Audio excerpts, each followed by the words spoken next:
RCR, la red que comunica y une al Perú.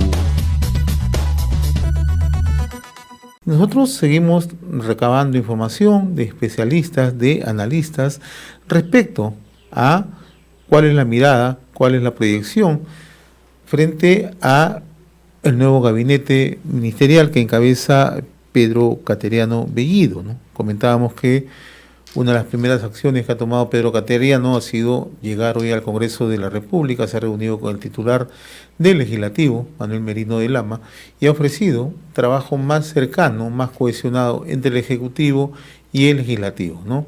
Pero siempre, como indicamos, nosotros le damos una mirada mucho más regional, cómo se observa, ¿no?, estas acciones o estos gestos políticos en el marco de una crisis que vivimos, no solamente en el tema sanitario, en el tema de salud, sino también una crisis económica y una crisis social. Vamos a tomar contacto para analizar estos temas con el doctor Gonzalo Banda. Él es analista político, docente en la Universidad Católica San Pablo de Arequipa. Qué gusto saludarlo, doctor Banda, muy amable. Muy buenas tardes, ¿cómo estamos? A ver, ¿cuál es un primer análisis, cuál es la primera aproximación que usted tiene respecto a este gabinete que encabeza Pedro Cateriano Bellido? Bueno, yo creo que sí urgía un refresco del gabinete, porque efectivamente yo creo que el gabinete Ceballos estaba tratando de llevar la crisis, pero ya se notaba que tenía un desgaste tanto político como ya de capacidades, ¿no? Se los notaba bastante cansados, se los notaba bastante a veces dubitativos, cometiendo errores, ¿no? Cayendo yo creo que esto de lo que ha significado convivir con esta situación de la emergencia durante mucho tiempo, e incluso yo creo que que tanto el premier Ceballos como el ministro de Salud, que son las dos carteras más complicadas en esta epidemia, habían sido los que podían salvar un poquito la gestión, pero se estaban complicando mucho. Entonces necesitabas un hombre con experiencia política, faltando un año de gobierno, que pudiera hacerle frente seguramente a un Congreso que va a ser complejo y complicado de manejar, ¿no? En ese caso yo creo que Pedro Cateriano tiene la experiencia y el peso político para poder enfrentar un último periodo de gobierno que no va a ser fácil, no va a ser fácil, ¿no? Porque como lo sabemos, se viene seguramente un año difícil donde no se puede cerrar ya el Congreso, donde hay que hacer negociaciones con el Congreso, ¿no? Y creo que eso es muy importante, ¿no? Para que se eviten este tipo de cosas, ¿no? Y yo creo que tanto Cateriano fundamentalmente es una figura que, al no tener pelos en la lengua, creo que va a aportarle mucho al gobierno de Vizcarra. Ahora, la agenda política, tal como usted le dice, es bastante complicada, ¿no?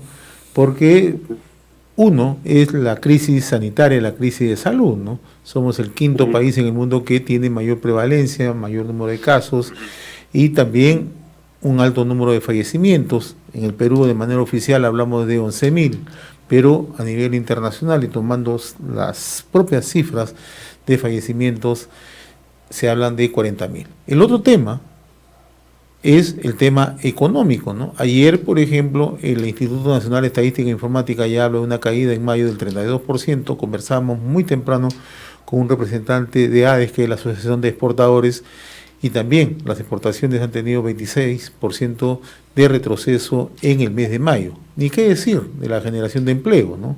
Tomando también cifras del Instituto Nacional de Estadística e Informática. Y el tercer aspecto es que estamos en un año electoral. Se han convocado elecciones para abril del 2021, ¿no? Entonces, ¿cuál cree usted que va a ser la labor en este caso de Cateriano? La labor de buscar cohesionar, de encontrar salidas, de apuntar una salida al tema sanitario de salud, encontrar una salida al tema económico que tanto se requiere, tanto inversión pública como inversión privada, y el otro tema, ¿no? El tema del tránsito democrático, ¿no? Hay quienes creen que él va a ser más que todo un operador político. ¿Cómo lo ve usted? Yo creo que efectivamente el premier cateriano tiene muchos retos, ¿no? Pero creo que, como lo escuchaba ayer, él es consciente de las urgencias antes que de las grandes reformas, ¿no? Él se ha planteado, me parece, un premierato de urgencia más que de grandes reformas, ¿no? Urgencias porque tiene dos urgencias fundamentales que responder, la sanitaria y la económica, ¿no? Entonces, creo que se ha planteado su gabinete como un gabinete de batalla, más que un gabinete de grandes reformas y grandes consensos para construir reformas que perduren.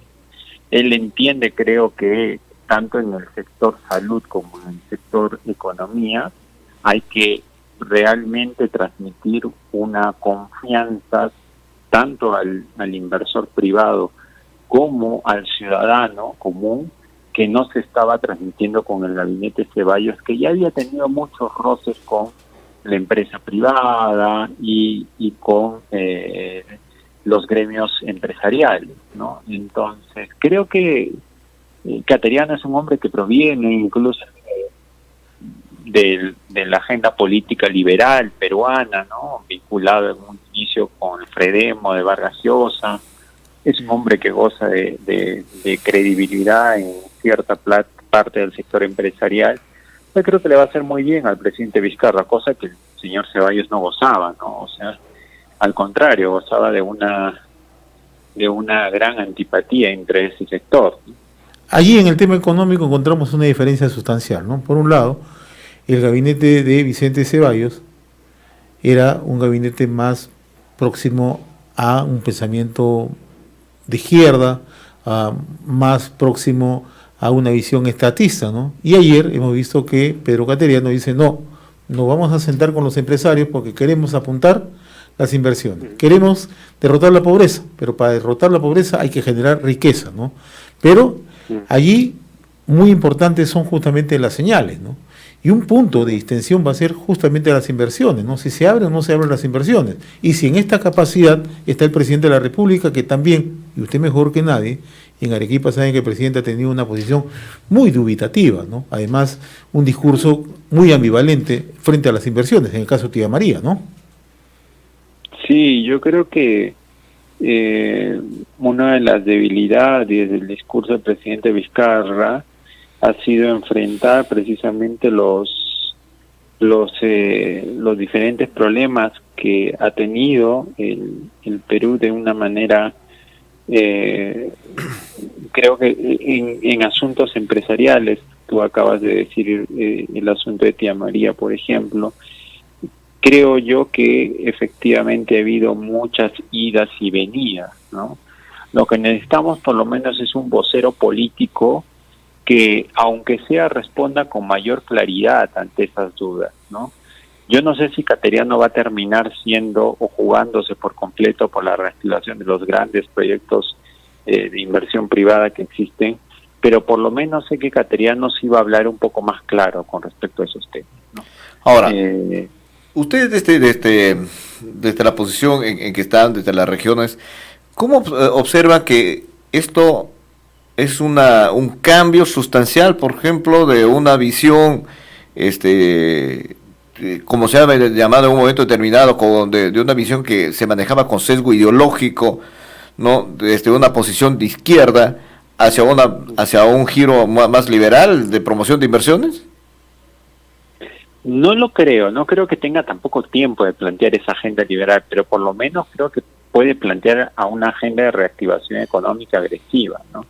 Si hablamos de una agenda liberal, implicaría incluso algunas reformas que debería estar dispuesto a hacer, pero como yo lo veo, no va a tener mucho tiempo para eso. Creo que lo que va a tener que hacer es tratar de construir en base a los proyectos que ya existen, ¿no?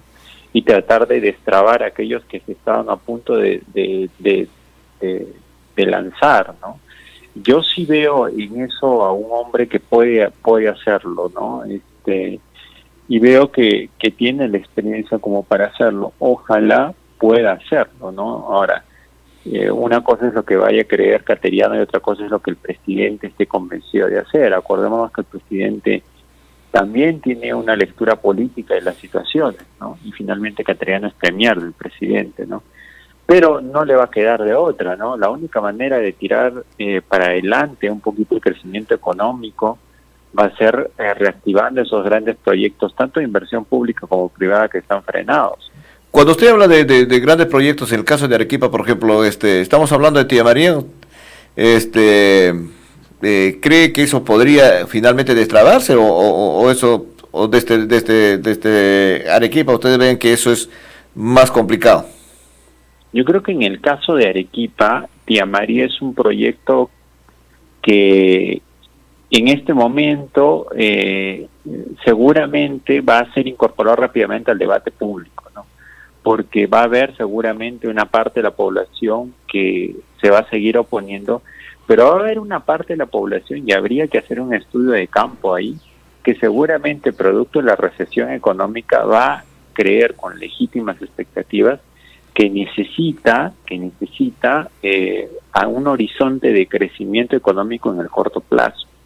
Entonces, hay que ver precisamente cuando se habla de licencia social, cuáles son las nuevas perspectivas que tiene el Valle con respecto a Tía María, ¿no? Yo calculo que el asunto pasa por precisamente no solamente dialogar, sino que las condiciones sí han variado mucho, ¿no? Y creo que eso es fundamental. Yo creo que el Premier va a entenderlo de esa manera, ¿no? Creo que la población misma seguramente va a poder pronunciarse al respecto, ¿no? Y allí va a tener que conciliar, ¿no? Con los extremistas que seguramente no quieren el diálogo. Ahora, ¿solamente el Premier, señor Banda, o el propio presidente de la República, ¿no? Porque quien trajo a colación este debate, quien de una u otra manera ha querido zanjar este tema, ha sido el propio presidente de la República. Pero eso era hace varios meses atrás. Hoy la situación es totalmente diferente, y se lo pongo en el contexto, ¿no? Arequipa es una de las regiones que tiene una mayor contracción económica en el país, entendiendo que Arequipa es la segunda ciudad en el territorio nacional, por un lado. El segundo aspecto es que si le pone cerrojo a las inversiones, el gobierno no está en capacidad de seguir asumiendo un corte populista como el que venía asumiendo con el gabinete de Vicente Ceballos, ¿no? Sí, lo que pasa es que Ceballos también venía de una trinchera política más de izquierda, ¿no? Yo creo que Cateriano proviene de otra escuela política, y yo creo que escuchándolo ayer, por ejemplo, cuando se dirigía a Keiko Fujimori e incluso al Congreso, fue bastante cordial, ¿no? Yo calculo que ese va a ser su estilo, ¿no? Una cosa es el Cateriano analista político y otra cosa es el Cateriano que ya es ministro, ¿no? Me parece que va a tener un perfil más dialogal. Yo no sé si el presidente de la República, por su estilo, va a involucrarse en estos casos. Por una razón muy sencilla, porque ahora tiene un premier que sí tiene una capacidad de comunicación política que no la tenía Ceballos. Entonces, yo sospecho que esos diálogos los va a mantener Cateriano, ¿no? Y los va a mantener abiertamente, ¿no?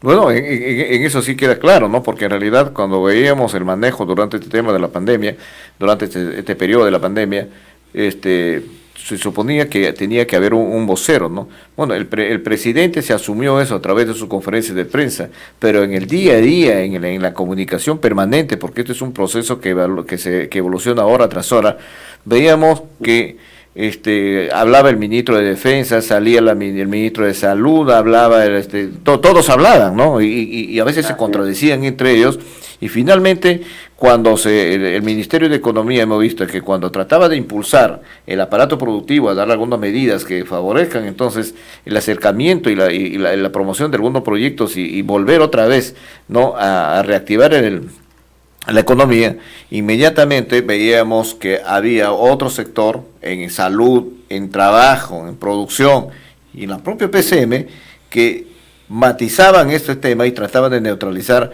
esas acciones con los famosos protocolos y una serie de medidas.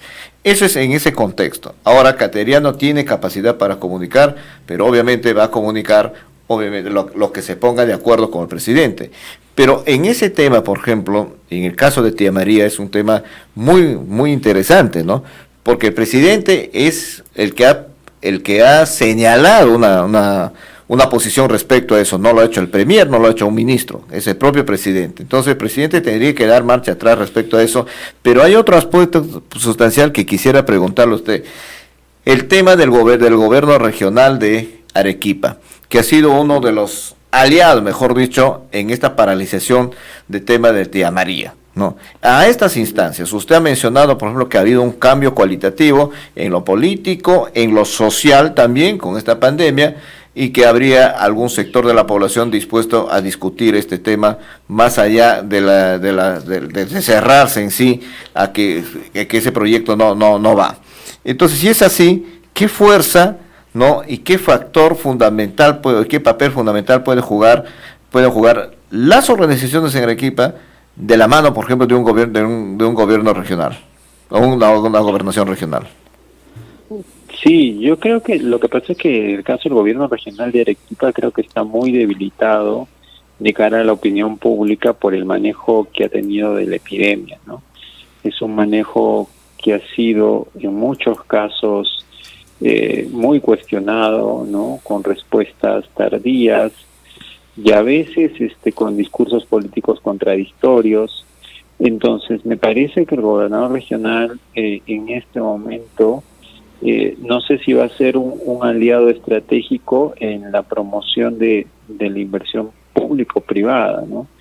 Yo creo que él debería buscar ser un aliado tanto del sector privado como del Estado, pero con ambos se ha peleado. Recordemos que se peleó con el presidente de la República, recordemos que se peleó con el empresariado, y creo que no, en este momento, al estar cuestionado en el manejo de la gestión por el coronavirus, yo creo que él va a tener que fungir un poco más de actor un poco más práctico, ¿no? Porque efectivamente no tiene en este momento el respaldo político que tenía cuando comenzó su gobierno, ¿no? Porque ha cometido bastantes errores en el manejo de la epidemia. Entonces, ojalá que el señor Cáceres Llica entienda esto como un llamado de atención de que para reactivar económicamente Arequipa se necesita de un esfuerzo de diálogo, ¿no?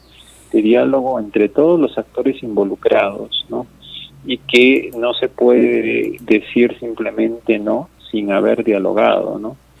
Y eso es algo que creo que lo va a necesitar, porque Arequipa va a necesitar no solamente el diálogo con la gran minería, sino el diálogo con el gobierno central, que es también una cosa que a mí me preocupa mucho, porque recordemos que él se peleó mucho con el presidente de la República, al punto que hubo una grabación que no se supo quién la filtró de una reunión precisamente en el tema de Tía María, ¿no?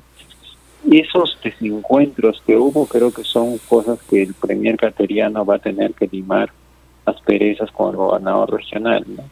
No creo que en este momento la agenda del señor Cáceres Llica pase por ser muy proempresarial, pero por lo menos creo que dentro de la consideración del premier me parece que si hay una apertura al diálogo, ojalá también la haya por parte de él. Muy bien. Doctor Gonzalo Banda, analista político, docente en la Universidad Católica San Pablo de Arequipa. Ha sido sumamente grato conversar con usted. Le agradezco infinitamente esta comunicación con RCR, Red de Comunicación Regional. Muy amable. No, muchas gracias a usted. Gracias. RCR, la red que comunica y une al Perú.